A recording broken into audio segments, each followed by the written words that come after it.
The village slept soundly under the cloak of night, but for one young boy, sleep was a distant shore. His mind was a tempest, tossed by visions that left him restless, burning with questions he couldn't answer. He slipped out of his small hut, seeking solace in the cool, crisp air. But the silence was broken by the crunch of footsteps behind him. He turned, his heart beginning to drum a nervous beat. 3 figures emerged from the deepest shadows, their forms menacingly familiar. They were the same assassins who had tried to end his life before and failed. Their leader, a man whose face was a mask of cruelty, stepped forward. A sneer twisted his lips. "Your sickness should have been your end," he hissed, his voice like grinding stone. "It seems fate needs a little help. Tonight, we finish what the darkness began."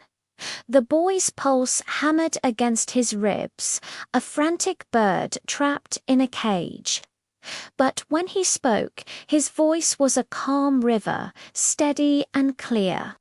"You cannot destroy what God has chosen." Rage contorted the leader's face. "Blasphemy!" he roared, and the men lunged.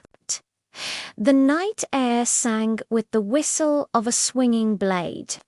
While another man hurled a spear, its tip glinting with deadly intent. Time itself seemed to hold its breath.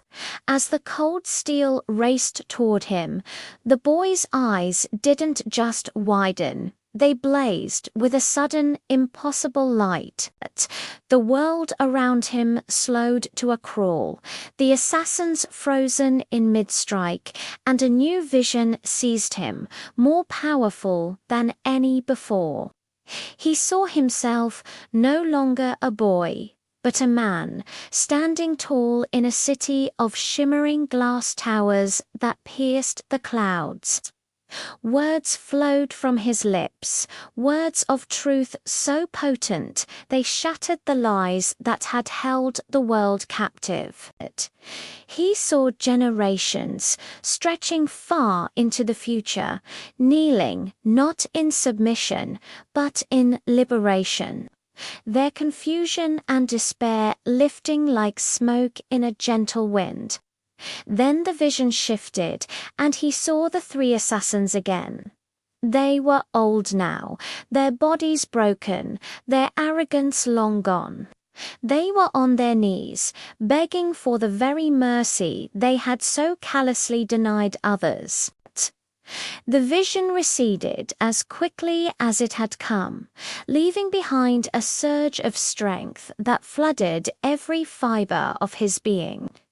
The world snapped back to its frantic pace.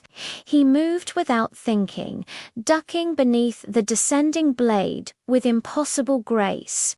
His hand found a fallen branch on the ground, and with a powerful swing, he deflected the incoming spear, sending it skittering into the darkness.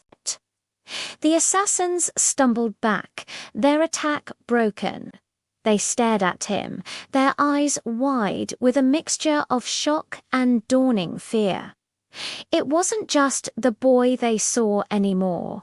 It was an unseen force, a shield of light that had turned their deadliest blows aside. As if on cue, the heavens themselves rose to his defense. The calm night erupted into a sudden, violent storm. A jagged spear of lightning tore through the sky, striking the earth between the boy and his attackers with a deafening crack. The ground sizzled, and the smell of ozone filled the air. That was enough.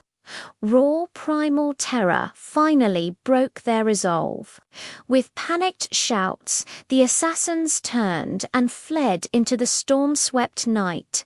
Their mission forgotten, their courage shattered. The boy stood alone, the wind whipping his hair, the rain starting to fall. He was breathing hard, his small chest rising and falling. He looked up at the tumultuous sky and whispered a question into the heart of the storm. "Lord, why me? I am only 12. The thunder rumbled, but the answer didn't come from the heavens. It bloomed from within, a voice that was not his own, yet was part of him, speaking directly to his soul, because the smallest flame can illuminate the deepest darkness. Because your heart is pure, your journey is not one of ease, but of purpose. He fell to his knees in the mud, tears of awe and understanding mixing with the cold raindrops on his cheeks. It all became clear.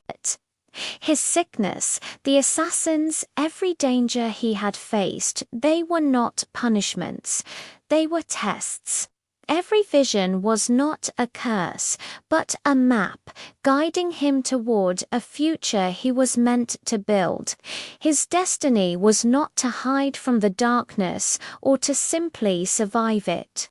It was to confront it head-on, to walk into its very heart, and to lead countless others out into the glorious light. He was no longer just a boy. He was a promise.